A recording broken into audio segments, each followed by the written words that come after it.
আয়শা, আপনাকে ধন্যবাদ। আপনি যেমনটি বলছিলেন, আমি রয়েছি ধামরাইয়ের শ্রীরামপুরে এবং আমরা দেখেছি যে গ্রাফিক গার্মেন্টসের যে পোশাক কারখানা শ্রমিক যে ৪ জন মারা যাওয়ার ঘটনাকে কেন্দ্র করে ঢাকা আরিচা মহাসড়কে গ্রাফিক গার্মেন্টসের শ্রমিকরা কিন্তু তারা দেখছেন যে এখানে অবরোধকে রেখেছে এবং যে চালককে গ্রেপ্তার করতে হবে, এই ঘটনার সাথে যেসব ফিটনেসবিহীন গাড়ি চালাচ্ছিল তাদেরকে গ্রেপ্তার দাবি এবং এই যে ৪ শ্রমিক সহ ৫ জন নিহত হয়েছে তাদের ক্ষতিপূরণের দাবিতে কিন্তু শ্রমিকরা এই সড়কে কিন্তু অবস্থান নিয়ে আছে। এবং আমরা যদি দেখাই যে গ্রাফিক গার্মেন্টসের কারখানার শ্রমিকরা কিন্তু তারা ঢাকা আরিচা মহাসড়কে অবস্থান নিয়ে বিক্ষোভ করছে এবং সকাল থেকেই কিন্তু সড়কে তারা অবস্থান নিয়ে আছে এবং এখানে দেখছেন যে ২টি ইটবাহী ট্রাক এবং পোশাক কারখানার শ্রমিকবাহী বাসের মুখোমুখি সংঘর্ষে ঘটনাস্থলেই ৪ জন নিহত এবং হসপিটালে নেওয়ার পথে আরও একজন মারা যান। এবং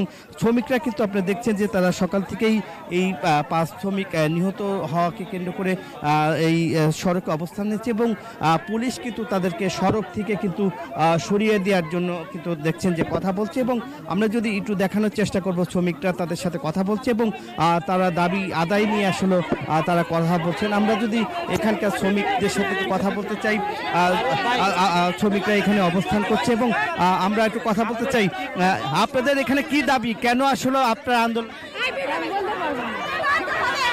আমাদের দাবি গাড়ি হলো ব্যবহার করা হয় না, এনে হলো হেল্পার অপারেটর সমান হলো গাড়ি থাকতে হবে কোয়ালিটি। শুনছিলেন যে এখানকার যে ইন্ডাস্ট্রিয়াল পুলিশের যে অতিরিক্ত পুলিশ সুপার রয়েছে, আমরা তার সাথে একটু কথা বলতে চাই যে তিনি এখানে রয়েছেন এবং আপনারা তো এসেছেন, শ্রমিকরা তো রাস্তায় ব্যারিকেড দিয়েছে, এখন পর্যন্ত রাস্তা থেকে কি কোনো শ্রমিকদেরকে সরাইতে পারছে? শ্রমিকদের কি সরাইতে পারছে না? নাম নিয়ে আসলে পরিস্থিতি দেখতে পাচ্ছেন, আমাদের চেষ্টা করতেছি রাস্তা ক্লিয়ার করার জন্য, দেখা যাক কি হয়। একটু সময় দেন আমাদেরকে, আমরা চেষ্টা করতেছি। নাজমুল, আপনাকে ধন্যবাদ।